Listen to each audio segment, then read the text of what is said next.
Parents and educators gathered last night at a special called meeting of the Madison County School Board of Education. At the meeting, which saw a peaceful demonstration and public comments, the reopening plans for county schools were discussed. The topic has been a highly contested one that has seen numerous changes due to the seemingly ever-changing nature of the ongoing pandemic. Before the meeting began, demonstrators who told WBON-TV that they had traveled from Louisville on behalf of local teachers assembled outside of the Board of Education building with signs promoting virtual learning for the first few weeks of the upcoming school year. Once the meeting officially started, the floor was open for public comment from the Vice President of the Madison County Education Association, Susan Sintra. The Madison County teacher expressed a desire to get back into the classroom, but urged the Board of Education to consider adopting a virtual learning environment, at least until after the first 6 weeks of the school year had passed.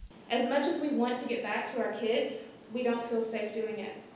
We don't feel safe for our students that we want so desperately to see. We don't feel safe for our own children, who many of them are also students in our schools. We don't feel safe for our families, and we don't feel safe for ourselves.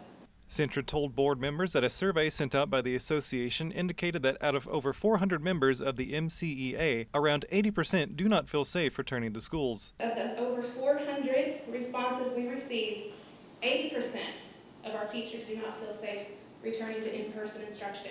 We asked on the survey how many of our teachers were at risk or lived with someone who was at risk.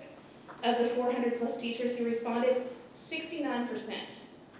That's 281 teachers are high risk or live with someone who is high risk.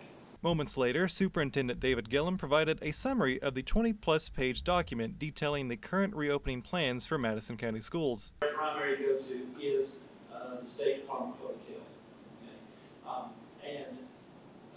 As well, I will essentially kind of lay this out, and I don't want to speak for our health officials, but essentially kind of the chain of command, the CDC pulls stuff together nationally, and they send that out to the states, and it's bumped through the Department of Public Health. And then each state, based on local data and local situations, they react to that, and they issue guidance based off of that. So we are listening to the CDC, but it's filtered through the Department of Public Health. Okay? But we did reference specific documents from CDC in our plan because those were specific guidance pieces that the Department of Public Health pointed us toward. Common concerns ranging from bus transport policies to additional staff training were addressed during the forum. Once the superintendent concluded the overview of contingency plans, the board voted unanimously to return to school on August 26th for the 2020 to 2021 school year.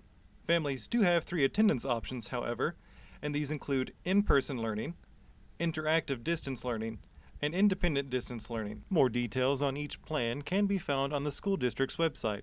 For Channel 9, I'm Gage Hill.